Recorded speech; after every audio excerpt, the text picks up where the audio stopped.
Alex Bennett stared at the hospital bill in his hands. The paper shook as his fingers trembled.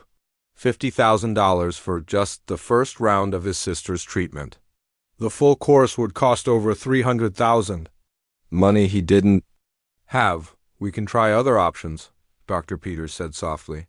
Her eyes held pity that made Alex's stomach turn. She'd die without this treatment? Alex asked, though he already knew the answer. The cancer is aggressive. Without the Varaxian medical protocols? Yes, I'm afraid Lily has maybe 6 months. Alex looked through the window into his sister's room. Lily was asleep, her skin pale against the white sheets. At 25 she looked much older now, her body thin and weak from the disease eating her from inside. Just last year, they had gone hiking together in the mountains.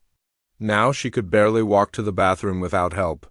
I'll get the money, Alex said. Dr. Peters touched his arm gently. Mr. Bennett, please don't do anything. I said I'll get it. Alex cut her off, his voice hard. Outside the hospital, Alex sat in his old car, forehead pressed against the steering wheel. He had already sold everything worth selling. His savings were gone. His job as an engineer paid well, but not well enough for this. The aliens who had come to Earth 10 years ago had brought amazing medical technology. They could cure almost any disease.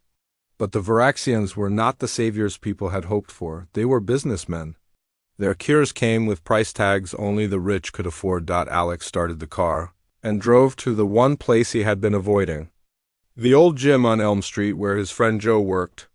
Joe had told him about a way to make big money fast, but Alex had said no. That was before Lily's diagnosis. The gym smelled of sweat and rubber mats. Joe was helping a young man with boxing gloves when he spotted Alex. Well, look who's here, Joe said, walking over. His smile faded when he saw Alex's face. What's wrong? I need to talk to Frank, Alex said. Joe's eyes widened. You sure about that? I need the money, Joe. Lily is dying. Joe sighed and nodded toward a door in the back. He's in his office.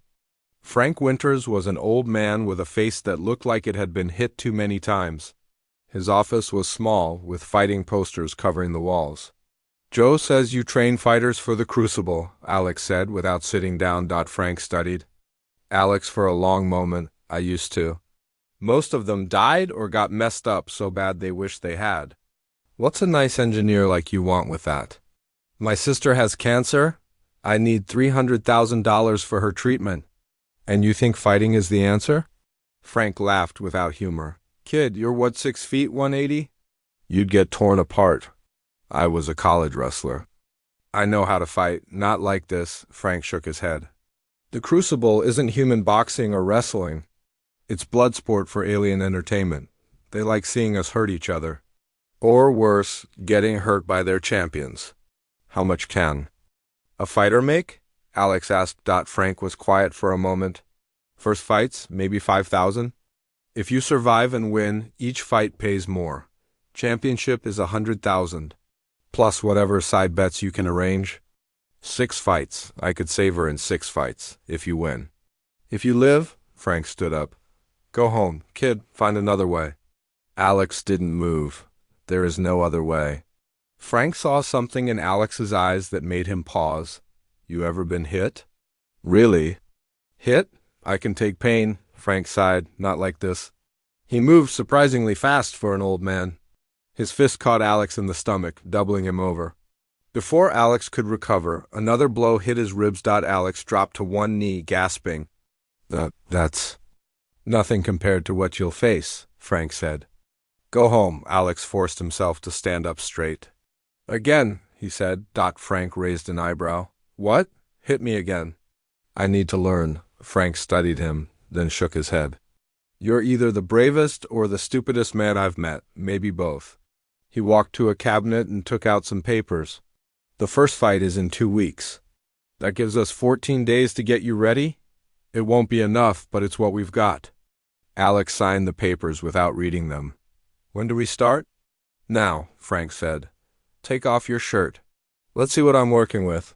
For the next 2 weeks, Alex lived at the gym. Every morning, he woke at 5 to run 5 miles. then weights, then fighting techniques until his body screamed for rest. Frank was a hard teacher who showed no mercy. "The aliens want a show," Frank explained as Alex practiced striking a heavy bag. "They bet on humans because we're unpredictable. Use that. Make them think you're beaten, then surprise them." At night, Alex visited Lily in the hospital. He wore long sleeves to hide the bruises. He told her he was working overtime. She was too sick to question why his face sometimes looked swollen. "I'm getting the money for your treatment," he promised her. "Just hang on." The night of the first fight came too soon. Frank drove Alex to an abandoned warehouse district. They passed through 3 security checkpoints before reaching the arena. "Remember what I taught you," Frank said as they walked down a concrete hallway. "First round, just survive, learn how he moves. Second round, test for weaknesses. Third round, everything you've got." The arena was smaller than Alex expected, a simple mat surrounded by a chain-link fence. But the seats rising around it were filled with aliens. Tall, gray-skinned Varaxians in expensive clothes, drinking and talking as they waited for the show. In a special section sat the wealthier ones, their clothes shimmering with strange metals and gems. They looked down at the fighting area like ancient Romans at a gladiator match. "Your opponent is a Grievin," Frank whispered. "6 arms but slow, hit and move. Don't let him grab you." Alex nodded, his mouth dry. A loudspeaker announced his name, calling him the Architect. Mocking his former profession. As Alex stepped onto the mat, he saw his opponent enter from the other side. The alien was 7 feet tall with 6 muscular arms. Its skin was red and leathery, its eyes black and empty. For a moment, Alex froze. What had he gotten himself into? Then he thought of Lily in her hospital bed, getting weaker each day. The bell rang. The Grievin charged at Alex, moved to the side at the last second, just as Frank had taught him. One of the alien's fists grazed his shoulder, sending pain down his arm. The crowd roared. Alex heard them placing bets on how quickly he would die. He didn't plan to die, not today. Not until Lily was safe. Alex set his feet and raised his fists. The real fight for his sister's life had begun. 3 months had passed since Alex's first fight. He had won that night, barely. The Grievin had been strong but slow. Alex had danced around its 6 arms until the alien tired, then struck hard and fast at its throat. The crowd had been shocked into silence before erupting in angry shouts as money changed hands. Now Alex sat in the fighter's waiting area, wrapping his hands with tape. His knuckles were scarred, his fingers slightly bent from breaks that hadn't healed right. He had fought 6 matches and survived them all. Each victory had added more money to his sister's treatment fund. "You ready?" Frank asked, entering the room with a water bottle. Alex nodded. "Who am I fighting tonight?" "Human, name's Dwayne Jones. They call him Sledgehammer." Alex had heard of him.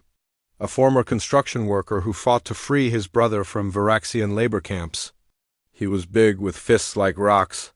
"He hits hard but telegraphs his moves," Frank continued. "Watch his left shoulder. It twitches before he throws his right." The door opened again. A tall, thin Varaxian entered. His gray skin had a bluish tint, marking him as from the upper class. Gold rings decorated his long fingers. "Architect," the alien said, his voice clicking on the human name. "I am Zex Calader." Alex knew him by reputation. A fight promoter who owned several human fighters. "Not someone to trust. What do you want?" Frank asked, stepping between them. Zex smiled, showing pointed teeth. "I have a business offer for your fighter." "I'm not interested," Alex said. "You haven't heard my offer." Zex walked around Frank. "You have impressed many important people. I can fast-track you to the championship fight, 100,000 credits. Alex felt his heart jump. That would be enough for the rest of Lily's treatment. "What's the catch?" "I would own your contract, exclusively. You would fight only for me when and where I say, for how long." Frank asked. Zex waved his hand. "Until I release you." "So never," Alex said. "You want me as a slave?" "A professional fighter under contract," Zex corrected. Many humans would be grateful for such an opportunity. Not interested, Alex repeated. Zex's smile disappeared. You are making a mistake. The path to championship without my help is long and dangerous. Many fighters never reach it. I'll take my chances. The alien stared at him for a long moment. Very well, enjoy your match tonight. He turned and left, his long coat swishing behind him. You made an enemy, Frank said after the door closed. I didn't come here to make friends, Alex finished wrapping his hands. I came to save Lily. After Zex left, another fighter entered the room. Melissa Rivera was the only woman in the circuit. Small and fast, she had earned the name Scalpel for her precise strikes. Be careful with Dwayne, she said to Alex. He's desperate. His brother is being transferred to the mines on Mars next week. Thanks for the warning, Alex said. Melissa nodded. We humans should stick together. She looked at her own scarred hands. This isn't just fighting anymore, it's survival. A bell rang, signaling it was time. Alex stood and rolled his shoulders. Remember, Frank said, Dwayne will come at you hard and fast. Let him tire himself out, then take him down. The arena was larger than the one where Alex had first fought. The Viraxians had moved the crucible to an old sports stadium, filling it with luxury boxes for wealthy aliens. The crowd roared as Alex entered, some cheering, others booing. Dwayne waited in the center of the mat. He was huge, with muscles that strained against his skin.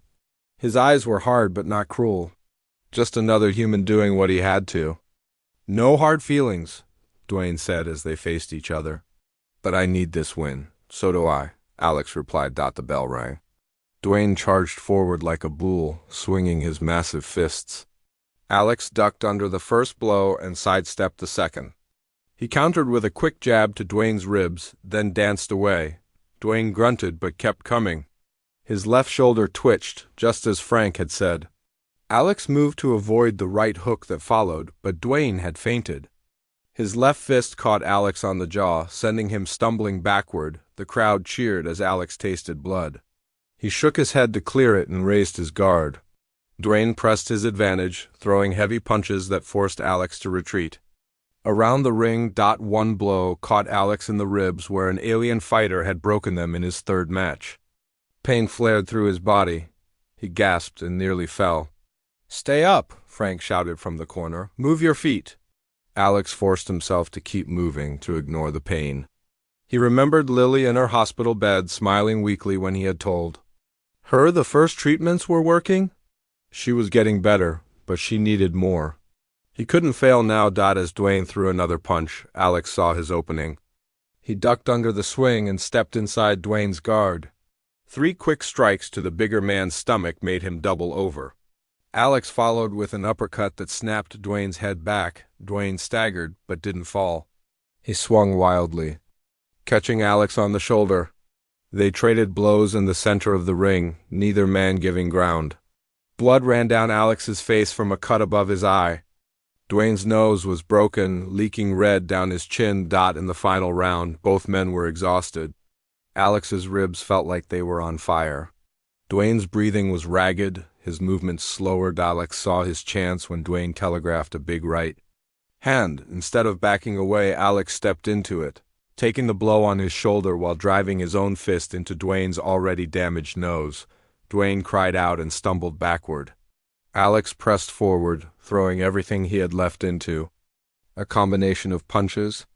The final blow, a right hook to the jaw, sent Dwayne crashing to the mat. The referee counted to 10. Dwayne tried to rise but couldn't. The fight was over. As the alien crowd roared, Alex helped Dwayne to his feet. I'm sorry about your brother, he said quietly. Dwayne nodded, his eyes defeated. Win the championship, he said. Show these aliens what humans can do. Later, in the medical area, a doctor stitched the cut above Alex's eye. Frank stood nearby, counting the money from the fight. 15,000, Frank said. How much do you need now? About 70,000 more, Alex replied. 2 more fights like this, and Lily's treatment is paid for. Frank didn't look happy. Zex won't make it easy. He'll make sure your next fights are even harder. As if summoned by his name, Zex appeared in the doorway. Congratulations, architect, he said. An impressive victory. Alex said nothing. Your next opponent has been selected, Zex continued, smiling coldly. A crawl warrior from the outer colonies. Undefeated in 12 matches, Frank cursed under his breath. The crawl were known for their brutality. The fight is in 2 weeks. Zex added, if you survive, you'll be 1 step closer to the championship. He turned to leave, then paused. My offer still stands. It would be a shame if something happened to such a promising fighter. After Zex left, Frank threw a towel against the wall in frustration. He's trying to get you killed. Alex winced as the doctor finished the stitches. Then I'll just have to disappoint him. That night, Alex visited Lily in the hospital. The first rounds of treatment had helped. She had more color in her cheeks and she was able to sit up in bed. You look terrible, she said when she saw his bruised face. What? Happened? Accident at work? Alex lied. Nothing serious. How are you feeling? Better, Lily said. The doctors say the treatment is working. They're surprised I'm responding so well. Alex smiled, hiding the pain in his ribs. That's great news. But they say I'll need more treatments, she added. Alex, I don't know how we can afford this. Don't worry about the money, he told her, taking her hand. I'm handling it. How? Lily asked, her eyes suspicious. What aren't you telling me? Alex forced another smile. Just trust me, okay? Everything's going to be fine. As he left the hospital, Alex checked his phone. A message from Frank. Training tomorrow, 5 a.m. The crawl will be the toughest yet. Alex put the phone away and looked up at the night sky. Somewhere up there, the Varaxian ships hung in orbit, watching Earth like hungry predators. He wondered if they were laughing at humans fighting each other for their entertainment. 2 more fights, he told himself. Just 2 more fights, and Lily would be safe. The crawl warrior stood 8 feet tall with thick, scaly skin that looked like armor. Its yellow eyes followed Alex's movements as they circled each other in the ring. Blood dripped from Alex's split lip and a cut on his forehead. They had been fighting for nearly 15 minutes. Alex's ribs screamed in pain with every breath. The crawl showed no signs of tiring. Find the weakness, Frank shouted from the corner. Everyone has a weakness. Alex had landed several solid blows, but the crawl barely seemed to notice. Its thick hide absorbed impacts that would have knocked out a human. Twice it had grabbed Alex and thrown him across the ring like a doll. The Varaxian crowd was on their feet, shouting for blood. In a special box above the arena, Zex watched with cold eyes.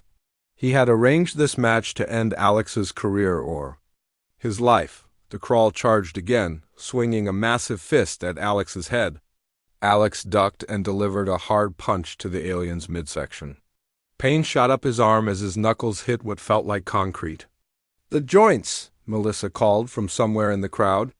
Hit the joints, Alex backpedaled, creating space. He studied the crawl's movements, noticing how it protected its face but left its neck exposed when attacking. Its arms were powerful, but moved in predictable patterns. When the crawl charged again, Alex waited until the last second. Instead of dodging, he stepped into the attack, slipping past the alien's guard. He drove his elbow into the soft spot where the crawl's neck met. Its shoulder. The alien roared in pain and stumbled. Alex pressed his advantage, targeting the same spot with a series of quick strikes. The crawl swung wildly, but Alex stayed close, working the vulnerable area. Finally, the alien dropped to one knee. Alex delivered a final blow to its throat, and the crawl collapsed. The arena fell silent, then erupted in chaos. Many Varaxians had bet heavily on the crawl. They were not happy to lose their money. Alex stood in the center of the ring, breathing hard. He looked up at Zex's box and allowed himself a small smile. The Varaxian promoter's face was twisted with rage. In the locker room after the fight, Frank counted out $20,000. One more win, he said. One more and you'll have enough for Lily's treatment. Alex nodded, wincing as a doctor wrapped his bruised ribs. What's next? Championship fight, Frank replied. Against the reigning champion. Who is it? Frank hesitated. A Drazian. They call him Mountain. Alex had seen Drazians before. They came from a high-gravity world, making them incredibly strong on Earth. Their reptilian bodies were built for combat, with thick hides and powerful muscles. When? Alex asked. 2 weeks, not much time to heal. Frank nodded grimly. Zex pulled some strings. He's trying to make sure you enter the ring injured. 2 days later, Alex visited Lily in the hospital. Her treatments were working well. She had gained weight, and her hair was starting to grow back. The doctors say I might go home next month, she told him excitedly. That's great news, Alex said, trying to hide his discomfort as he sat down. His body was still recovering from the fight with the crawl. Lily frowned. You're hurt again. It's nothing. Don't lie to me, Alex. Lily reached out and touched his face where a bruise was fading. You've been fighting, haven't you? In those illegal alien matches? Alex looked away. I needed the money for your treatment. So you decided to get yourself killed? Tears filled her eyes. I didn't ask you to do this. What choice did I have? Alex stood up, ignoring the pain in his ribs. Watch you die because we couldn't afford the treatment? I couldn't do that, Lily. I couldn't lose you. Lily wiped her eyes. And what if I lose you instead? You won't? Alex took her hand. One more fight, that's all. Then I'm done. Promise me. I promise. The championship fight was held in the largest arena yet. Once a football stadium, it had been converted for the Crucible. 10,000 Varaxians filled the seats, with the wealthiest in luxury boxes high above the fighting floor. In the center of it all was a raised platform. No cage, no ropes, just a flat surface 30 feet across. Falling off meant automatic loss or worse, depending on the height. Alex waited in a holding area beneath the stadium. Frank wrapped his hands carefully, checking each finger. Mountain. Has never lost, Frank said. 27 fights, 27 wins, 22 by death. How do I beat him? Alex asked. You're faster, smarter. He relies on strength and endurance. Wear him down, look for openings. Frank finished the wrapping. And remember what I taught you about Dresian anatomy. Their eyes are sensitive to rapid changes in light. Their balance depends on a third ear under the jaw. A bell rang, signaling. It was time. Alex stood and embraced Frank. Thank you. For everything. Just win and get out, Frank said. No more fights after this. I promised Lily the same thing. Alex walked through a tunnel that led to the arena. The crowd's roar grew louder with each step. At the end of the tunnel, bright lights nearly blinded him. The announcer's voice boomed. Through speakers, our challenger, the human known as the Architect. Alex stepped onto the platform. Across from him, emerging from another tunnel, came Mountain. The Dresian was massive, standing 9 feet tall with arms thick as tree trunks. Its greenish-brown skin looked like stone. Yellow eyes fixed on Alex. With predatory focus. The crowd cheered for Mountain, their champion. Very few aliens bet on the human. High above the platform. In the most luxurious box sat a Varaxian different from the others. His clothes were more elaborate, his posture more regal. This was Lord Vexmarone, the Grand Marshal of the Crucible and one of the most powerful Varaxians on Earth. The bell rang. Mountain charged forward with surprising speed for its size. Alex barely dodged the first attack, rolling to the side as the Dresian's fist cracked the platform where he had stood. For the first 5 minutes, Alex could only defend, moving constantly to avoid Mountain's powerful attacks. Each blow that missed made the Dresian angrier. Tire him out, Frank shouted from below. Make him chase you. Alex continued to circle and dodge, looking for openings but finding few. When he did land strikes, they seemed to have little effect. On the Dresian's tough hide, 10 minutes into the fight, Alex was breathing hard. His previous injuries slowed him down. Mountain caught him with a glancing blow that sent him skidding across the platform, nearly falling off the edge. The crowd roared their approval. They sensed the end was near. As Mountain advanced for the kill, Alex remembered Lily's voice from their childhood. It's not about being the strongest, Alex, it's about finding the weakness nobody else sees. He noticed how Mountain always tilted his head the same way before attacking, how the Dresian's movements followed specific patterns. There was rhythm to the alien's fighting style, a predictability Alex could exploit. When Mountain charged again, Alex didn't dodge. Instead, he moved directly toward the Dresian, ducking under its swing. He drove his fist into the soft spot under Mountain's jaw, where Frank had said the balance organ was located. The Dresian staggered, momentarily disoriented. Alex pressed his advantage, striking the same spot repeatedly. Mountain roared in pain and swung wildly. One massive arm caught Alex in the side, sending him flying. Alex landed hard, pain exploding through his body. He forced himself to stand as Mountain charged again. This time, Alex waited until the last second, then dropped to the ground. The Dresian, unable to stop its momentum, stumbled past him toward the edge of the platform. With the last of his strength, Alex lunged forward and pushed. Mountain, already off balance, toppled over the edge and crashed to the floor below. The arena went silent. Then chaos erupted. The unbeatable champion had fallen. Alex stood swaying on the platform, barely able to remain upright. Blood ran from a dozen cuts, and he was sure several bones were broken. But he had won. Lord Vexmarone himself came down to the arena floor. The Varaxian noble regarded Alex with cold curiosity. Impressive, Vexmarone said. Few humans have shown such determination. Two guards brought forward a large metal case. Inside was a credit chip worth $100,000, enough to complete Lily's treatment with money to spare. Your prize, Vexmarone said, handing Alex the chip, plus a bonus. He gestured to the side. Guards led forward a female alien. She looked almost human except for her blue skin and silver eyes. She wore simple clothes and a metal collar around her neck. A slave, Vexmarone explained. One of my personal servants. Consider her a token of my appreciation. Alex stared in horror. I don't want a slave. Vexmarone's expression hardened. To refuse any part of the prize is to refuse all of it. Including the money? Alex looked at the credit chip in his hand, then at the blue-skinned alien woman. Her silver eyes met his without expression. Fine, Alex said finally. I accept. Vexmarone smiled coldly. Wise choice. As Alex left the arena, supporting himself on Frank's shoulder and leading the alien slave by a chain attached to her collar, he had never felt so victorious and so defeated at the same time. In the locker room, when they were alone, the alien woman spoke in perfect English. If you free me, we'll both be dead within a day. I need to remain your slave, at least officially, until I can tell you what I know. Alex stared at the blue-skinned alien woman standing in his small apartment. They had left the arena 3 hours ago. Frank had driven them home, giving Alex worried looks in the rearview mirror.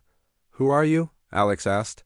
His body ached from the fight, but adrenaline kept him alert.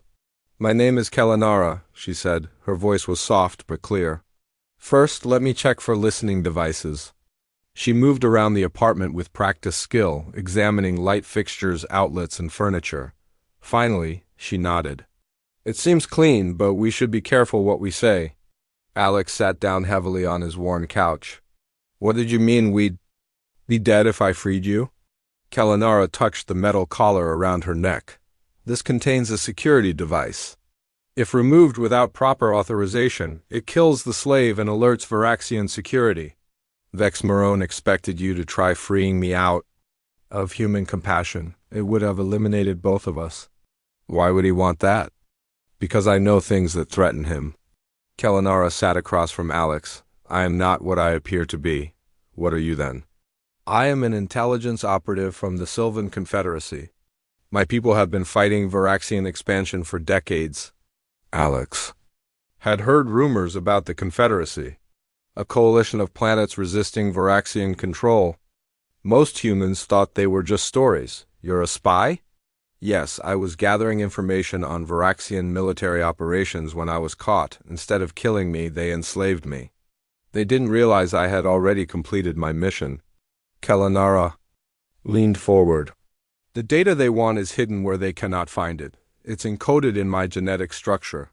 In your DNA? She nodded. A method we developed to smuggle information past Varaxian security. The data contains details of their military capabilities and plans. My people need this information. Alex rubbed his face tiredly. What does this have to do with me? Vex Marone gave me to you hoping you would free me and trigger the security protocols. Now that you haven't, we have time. I need to contact my people. The next morning, Alex visited Lily at the hospital. He had transferred the prize money to pay for her remaining treatments. The doctors said she would make a full recovery. You look terrible, Lily said when she saw his bruised face. But you're smiling. The fight is over, Alex told her. I won. Your treatment is paid for. Tears filled Lily's eyes. You didn't have to do this for me. You're my sister. I'd do anything for you. Lily took his hand. What happens now? Will you go back to engineering? Alex thought about Kalanara waiting in his apartment, about the Varaxians who might be watching him. I'm not sure yet. I need to figure some things out. Whatever you do, Lily said, be careful. Those aliens aren't our friends. I know that now. When Alex returned to his apartment, he found Kalanara studying a map of the city on his computer. We have a problem, she said without looking up. Zexcalator's men were watching the hospital. They know about your sister. Alex felt cold fear grip his stomach. Why would they care about Lily? Leverage? Kalanara turned to face him. They suspect. I've told you who I really am. They'll use your sister to control you. We need to get her out of the hospital. Not yet. Moving her would alert them. For now, she's safe in a public place. Alex paced the small living room. What do we do? I need to send a message to my people. There's a way to neutralize the security device in this collar, but I need special equipment. Kalanara pointed to the map. There's a human resistance cell in this city. They might help us. Resistance? Against the Varaxians? Yes, small groups of humans working together, sometimes with alien allies like me. They've been gathering strength. For years, Alex shook his head in disbelief. I never knew. The Varaxians are careful to control information. What do most humans know about them? That they came to Earth 10 years ago, brought advanced technology, set up businesses. Alex frowned. They keep to themselves mostly. And what have they really been doing? Kalanara asked. Making money. Charging fortunes for medical treatment like Lily's. That's part of it. But not the whole truth. Kalanara's silver eyes seemed to glow. The Varaxians are preparing Earth as a military base. A staging ground. For their war against the Confederacy. What? How? The technology they've shared is nothing compared to what they've kept hidden. They're building weapons factories disguised as research facilities, training grounds masked as private estates. She pointed to Alex. And using humans as test subjects in their combat experiments. The Crucible, Alex said slowly. The fighting arena. Yes, they study how humans fight, how they adapt. They're selecting the strongest for their army. Alex remembered the aliens watching from luxury boxes as humans and other species fought below.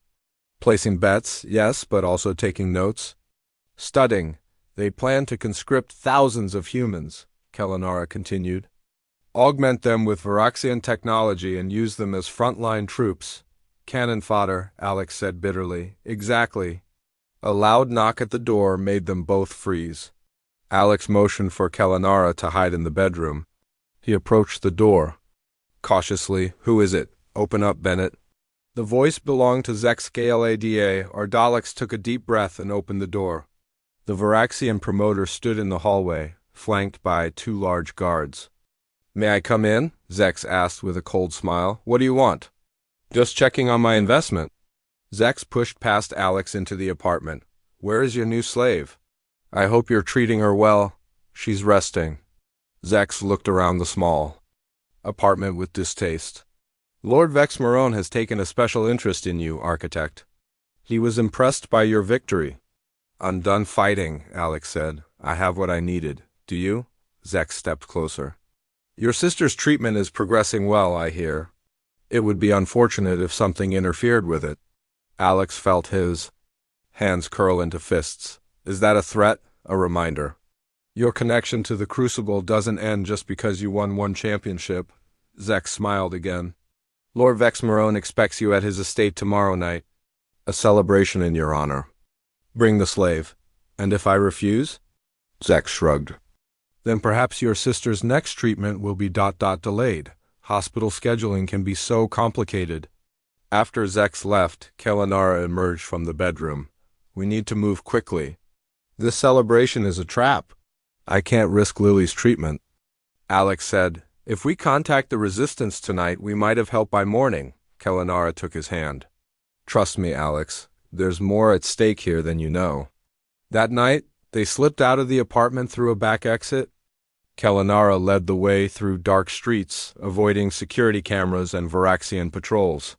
She moved with the confidence of someone who had done this many times before. They reached an abandoned warehouse in the industrial district. Kellanara knocked on a rusty door in a specific pattern. After a moment, it opened slightly. We need to see Joe, she said to the person inside. Alex looked at her in surprise. Joe? My friend Joe? The door opened wider. Joe stood there, looking nothing like the gym trainer Alex knew. He wore military-style clothing and carried a gun at his hip. Alex? Joe's eyes widened. What are you doing here? He's with me, Kellanara said. We need help. Joe studied them both, then nodded. Come in, quickly. Inside, the warehouse was filled with people working at computers, cleaning weapons, and studying maps. Humans mostly, but also a few aliens of species Alex didn't recognize. Welcome. To the resistance, Joe said. Joe led Alex and Kellanara to a small room at the back of the warehouse. Maps covered one wall showing Varaxian facilities across the city. A woman with short gray hair sat at a desk reviewing documents. Commander, Joe said. This is Alex Bennett, the fighter I told you about, and this is... I know who she is, the woman said, standing up. Sylvan Intelligence. We've been hoping to make contact. Commander Gray, Kellanara said with a nod. My people spoke highly of you. You know each other? Alex asked. We've never met, Gray replied. But we have mutual friends. She turned to Kellanara. We heard you were captured. How did you escape? I didn't. I was given to Alex as a prize after he won the Crucible Championship. Gray looked at Alex with new interest. You're the one who defeated Mountain? Impressive. I was just trying to save my sister, Alex said. And you may have helped save much more. Gray gestured for them to sit. Kellanara, did you complete your mission before capture? Yes, the data is secure. Kellanara touched her neck. But I need to remove this collar to access it. Gray nodded to Joe, who left the room. He returned minutes later with a small metal device. This should disable the security protocols, Gray said, taking the device. Hold still, she placed it against Kellanara's collar. The device hummed softly, lights blinking on its surface. After a tense minute, there was a click. The collar fell open. Kellanara rubbed her neck, smiling for the first time since Alex had met her. Thank you. What happens now? Alex asked. We have a problem, Gray said. Vexmarone has invited you to his estate tomorrow. If you don't show up, they'll know something is wrong. They might hurt Lily, Alex said. We need to get her out of the hospital, Gray agreed. But we also need what Kellanara knows. Kellanara spoke up. I can transmit the data to my people, but I need access to a secure communication array. The Varaxians have one at their central command in the old United Nations building. That's the most heavily guarded facility on Earth, Joe protested. It's also where they're likely holding Lily by now, Gray said quietly. Alex felt his blood. Go cold. What do you mean? Gray sighed. We have reports that Varaxian security forces entered the hospital an hour ago. They removed several patients, including a young woman matching your sister's description. They took Lily? Alex stood up, fists clenched. We have to get her back. We will, Gray said, but we need a plan. The security at Central Command is designed to keep people like us out. But not people like me, Alex said. Vexmarone invited. Me, remember? I'm supposed to attend his celebration? It's a trap, Joe warned. Then we use their trap against them, Kellanara said. Alex arrives as invited, with me as his slave. While they're focused on him, a small team infiltrates the facility. Gray considered this. It could work. The celebration will draw security away from other areas. I'll go alone, Alex said. No, Gray shook her head. Too dangerous. We'll send a team with you, disguised as service staff. They spent the next day preparing. Alex was given a small device to hide in his ear so he could communicate with the team. Kalanara showed him how to act like a slave owner to avoid suspicion.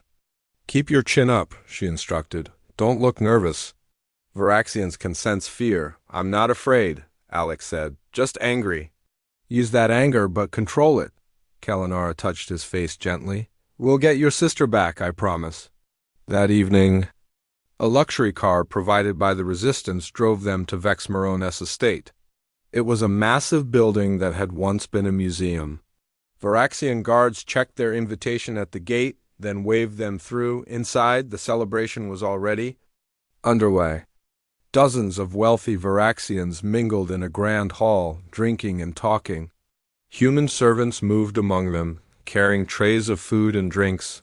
Zexcalator approached as soon as Alex entered. Architect, you came? His eyes flickered to Kalanara. And you brought your prize, excellent. Where is Lord Vexmaron? Alex asked. I want to thank him personally. All in good time, Zex smiled coldly. Enjoy the party first. There are many important people eager to meet the human champion. For the next hour, Alex moved through the crowd, playing his part. In his ear, he could hear the Resistance team, providing updates as they infiltrated deeper into the facility. We're in the security center, Joe's voice said. Looking for your sister now? Status? Gray asked from her position in the Resistance command center. Found her, Joe replied. Medical. Wing, level 3. 2 guards. Can you reach her? Alex whispered when no one was near. Working on it, Joe said. Stay in position. Alex continued his act, all while scanning the room for Vex Marone. Finally, he spotted the Varaxian lord entering from a side. Door. Target in sight, Alex murmured. Proceed as planned, Gray instructed. Alex made his way toward Vex Marone, Kalanara following dutifully behind. The Varaxian lord saw them approaching and smiled. The champion arrives, Vex Marone said loudly, drawing attention. The human who defeated Mountain, Lord Vex Marone. Alex bowed slightly. Thank you for your invitation. Are you enjoying your prize? Vex Marone asked, gesturing to Kalanara.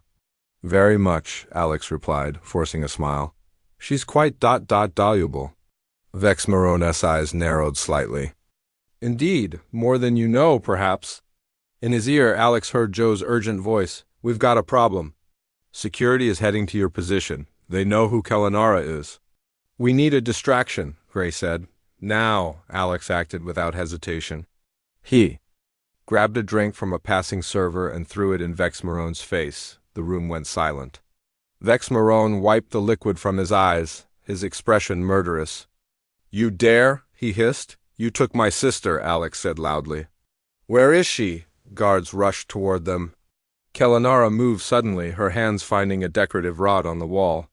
She wielded it like a staff, knocking down the first 2 guards too. Reach them. Go, she shouted to Alex. Find Lily, level 3. Alex ran for the nearest stairwell as chaos erupted behind him. Guards chased him, but he was faster, fueled by desperation. He reached the 3rd level and ran down a hallway, checking. Rooms? Last door on the left? Joe's voice said in his ear. We're pinned down near the exit. You're on your own. Alex found the room and burst through the door. Lily was there, lying on a bed, connected to machines. 2 guards drew weapons, but Alex was already moving.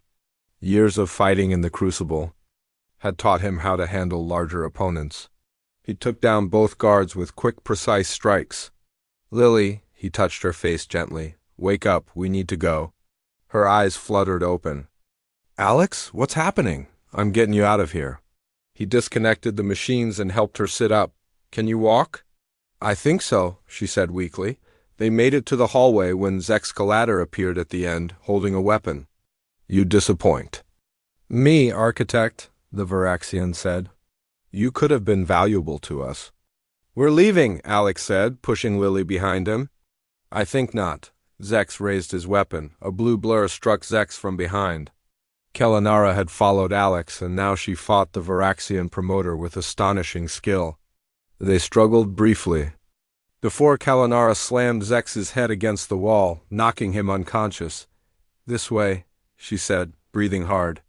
"The resistance has secured an exit." They ran through service corridors, avoiding Varaxian patrols. Alex carried Lily when she couldn't keep up. Finally, they reached a loading dock where Joe waited in a truck. "Get in," Joe shouted. "More guards coming." They climbed into the truck. As they sped away, explosions rocked the building behind them. "What was that?" Alex asked. "The resistance," Joe grinned. "And a little help from above," he pointed up. Through the windshield, they could see lights in the night sky. Not stars, but ships descending through the atmosphere. "The Confederacy fleet," Kellanara said. "They received my data transmission." "The invasion has begun." "Invasion?" Lily asked weakly from Alex's arms. "Liberation," Kellanara corrected. "The beginning of the end for Varaxian control of Earth." Days later, Alex stood with Lily and Kellanara on a rooftop, watching Confederacy ships engage Varaxian vessels in the sky above the city. The battle for Earth had begun, but the outcome was still uncertain. "What happens now?" Lily asked. "We keep fighting," Alex said, "but not just for us anymore. For everyone." Kellanara, no longer pretending to be a slave, stood as an equal beside them. "The real fight is just beginning," she said. Alex looked at the scars on his knuckles, physical reminders of how far he'd come. What had started as one man's desperate fight to save his sister had become something much bigger. "Good thing I've had plenty of practice," he said.